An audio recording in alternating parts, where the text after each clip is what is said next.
ఉమ్మడి నెల్లూరు జిల్లా గూడూరులోని సైదాపురంలో విద్యుత్ షార్ట్ సర్క్యూట్ కారణంగా అగ్ని ప్రమాదం జరిగింది. మండలంలోని గిద్దలూరు పంచాయతీ పరిధిలో ఉన్న పనసారెడ్డిపల్లి గ్రామ అరుంధతీయవాడలో మంగళపూరి సీనయ్య, మస్తానమ్మలు నివాసముంటున్నారు. భార్యాభర్తలు ఇద్దరు కలిసి పొలానికి వెళ్లారు. వారి పిల్లలు బయట ఉన్న సమయంలో ఒక్కసారిగా ఇంట్లో మంటలు వ్యాపించాయి. స్థానికులు వచ్చి మంటలు అదుపులోకి తెచ్చారు. అప్పటికే ఇంట్లో ఉన్న వస్తువులన్నీ కాలిపోయాయి. బీరువాలో ఉంచిన 4 సవర్ల బంగారు ఆభరణాలు, ₹1,00,000 నగదుతో పాటు సర్టిఫికేట్లు కాలి బూడిదయ్యాయి. దీంతో బాధిత కుటుంబం లబోదిబోమంటోంది. సంఘటనా విషయాన్ని తెలుసుకున్న స్థానిక వైసీపీ నాయకులు విజయభాస్కర్ రెడ్డి, ఆదినారాయణ రెడ్డి, మోహన్ తదితరులు ఇంటి వద్దకు చేరుకుని పరిశీలించారు. అనంతరం బాధితురాలు మస్తానమ్మ మాట్లాడుతూ ప్రమాదంలో సర్వం కోల్పోయామని, ప్రభుత్వం స్పందించి ఆదుకోవాలని కోరారు.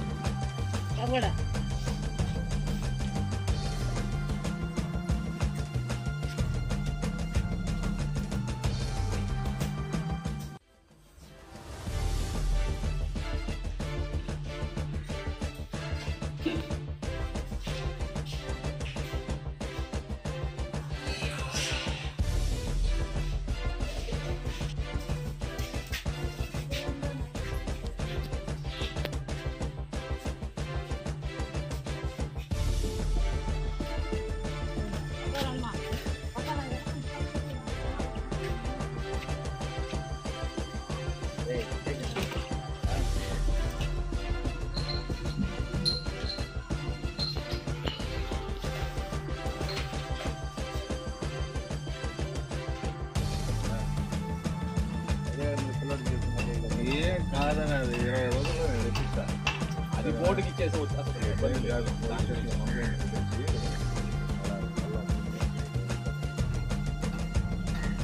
సర్టిఫికేట్ గురించి బాధపడతాను. ఏం కాదు ఏం కాదు ఏం కాదు నేను చెప్పేది కూడా అదేనమ్మా.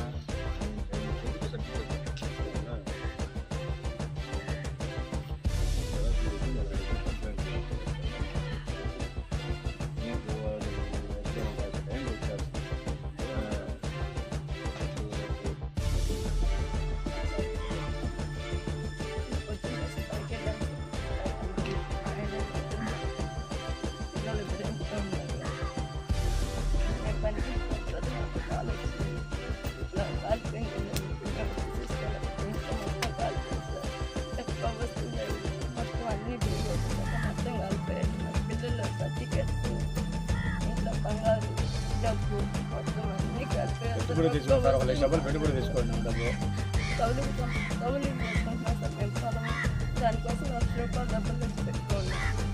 అది కూడా కాలిపోయాయి సార్. బంగారు మొత్తం కాలిపోయింది. ఏమీ ఒప్పుకోవచ్చు. 400 సవరం అన్నీ మొత్తం కాలిపోయాయి.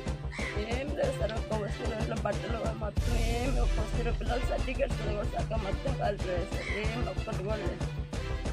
ఆఖరికి దేవుడు నా పిల్లలు నాకు దక్కించారు సార్. అంతకంటే ఇంకేం లేదు సార్. నాకు ఆఖరికి నా పిల్లలు మాత్రమే నాకు దక్కారు. అది ఒక్కటే చాలనుకున్నాను సార్. ఇంకా న్యాయం మెరిగిపోయి న్యాయం మెరిగిన సార్. ఎక్కువ వస్తువు కనీసం కట్టుకున్న కూడా తప్ప మాకు ఇంకేం మిగలేదు సార్. మాకు